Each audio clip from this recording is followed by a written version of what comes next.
Good morning students. जैसा कि अभी तक हम लोग पढ़ रहे थे व्याकरण के पाठ 3 अर्थ की दृष्टि से वाक्य के भेद। अभी तक हम लोगों ने वाक्य की परिभाषा, वाक्य के भेद और अर्थ के आधार पर वाक्य के आठ भेद के बारे में पढ़ा। एक बार हम आपको फिर से बता देते हैं कि अर्थ के आधार पर वाक्य के भेद कौन कौन से हैं। कथनात्मक, नकारात्मक, प्रश्नवाचक, आज्ञार्थक, विस्मयादि, इच्छावाचक, संदेहवाचक और संकेतवाचक।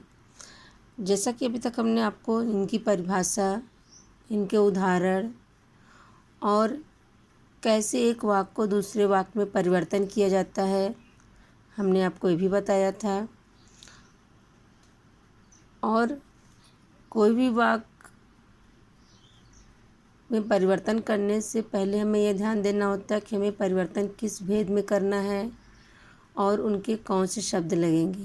तो इसलिए आपको सारी परिभाषा याद रहेगा तो आप लोग आराम से उसे कर सकते हैं, क्योंकि आज इस वीडियो में हम आपको एक्सरसाइज एक्सप्लेन करने जा रहे हैं और क्वेश्चन आंसर। तो आपको जो भी डाउट्स होंगे उसे मत करिएगा, छोड़ दीजिएगा। जो आपको समझ में आएगा वही करिएगा। अब आपने देखा कि सारे इसमें परिभाषा दिए हुए हैं और सारे उदाहरण। हम आपको इसकी फ़ोटो भी भेज देंगे खींच के। तो आइए देखते हैं। क्वेश्चन नंबर 1 है, वाक्य किसे कहते हैं, उदाहरण सहित बताइए। अब वाक्य किसे कहते हैं, उदाहरण सहित बताइए। तो वाक्य की परिभाषा देना है। इस शब्दों के सार्थक व्यवस्थित समूह को वाक्य कहते हैं। कोई एक उदाहरण दे दीजिएगा, जैसे राम खाना खा रहा है, वह जा रहा है। कोई भी उदाहरण आप इसमें लिख सकते हैं अपने आधार पर।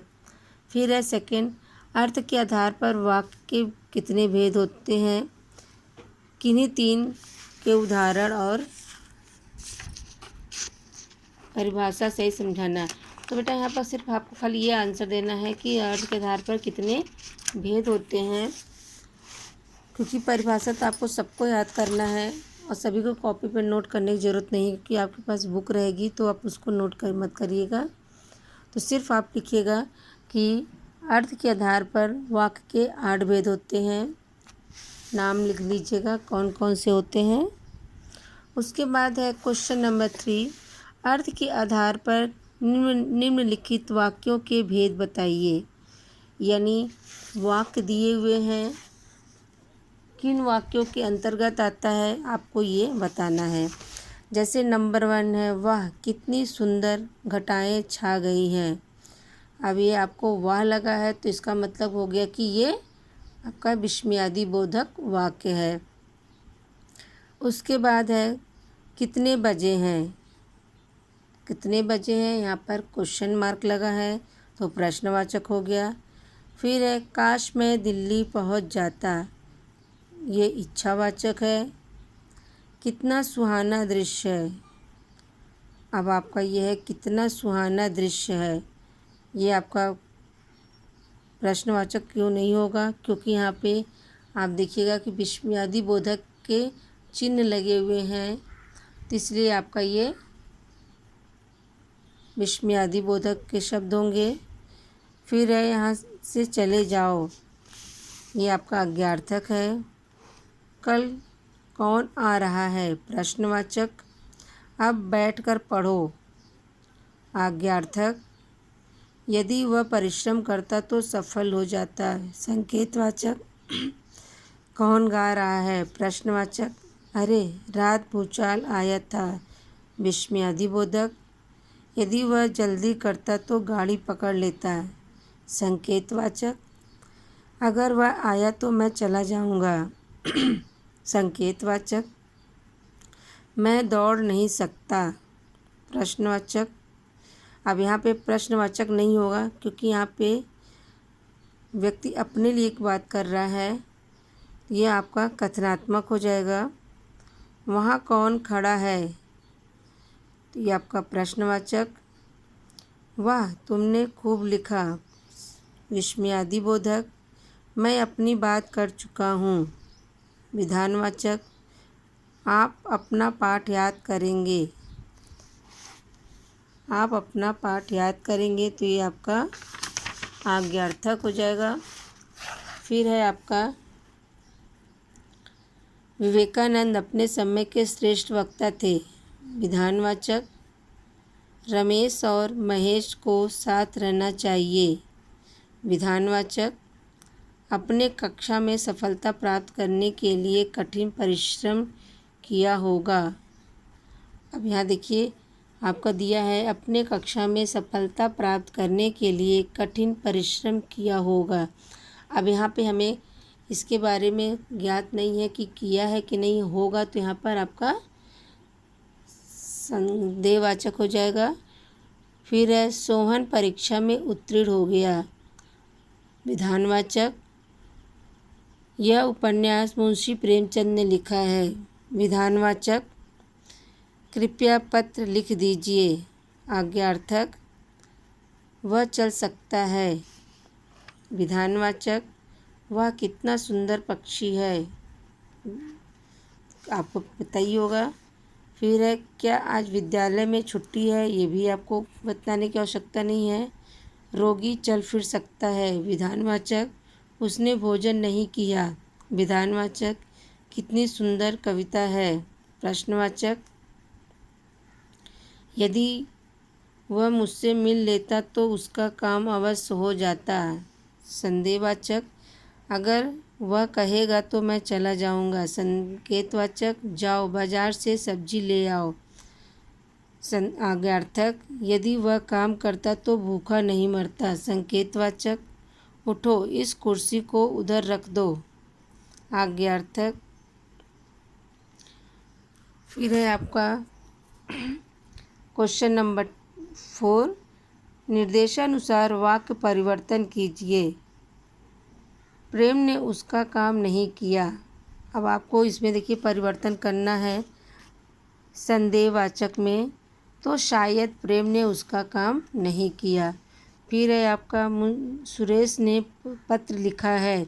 फिर है आपका प्रश्नवाचक में क्या सुरेश ने पत्र नहीं लिखा, यानी क्या सुरेश ने पत्र नहीं लिखा है। फिर है हर्ष गीत गा रहा है। अब हर्ष गीत गा रहा है विस्मयादिबोधक में परिवर्तन करना है, तो क्या आप यहाँ पे गाना है कि वाह हर्ष गीत गा रहा है। फिर है अरे सुरेश बाजार जाएगा। आपका इसको निषेध में करना है, तो निषेध में कर दीजिएगा सुरेश बाजार नहीं जाएगा। फिर है तुमने अपना काम पूरा कर लिया। अब इसको प्रश्नवाचक में करना है, तो क्या तुमने अपना पूरा काम कर लिया। फिर शायद आज पिताजी आएंगे। अब इसको आपको प्रश्न में करना है, तो क्या आज पिताजी आएंगे। फिर है राम आज चलचित्र देखेगा। इसको आपको संदेह में करना है, तो संदेह में करना है तो शायद आज राम चलचित्र देखेगा। फिर है अनिल पुस्तक पढ़ेगा।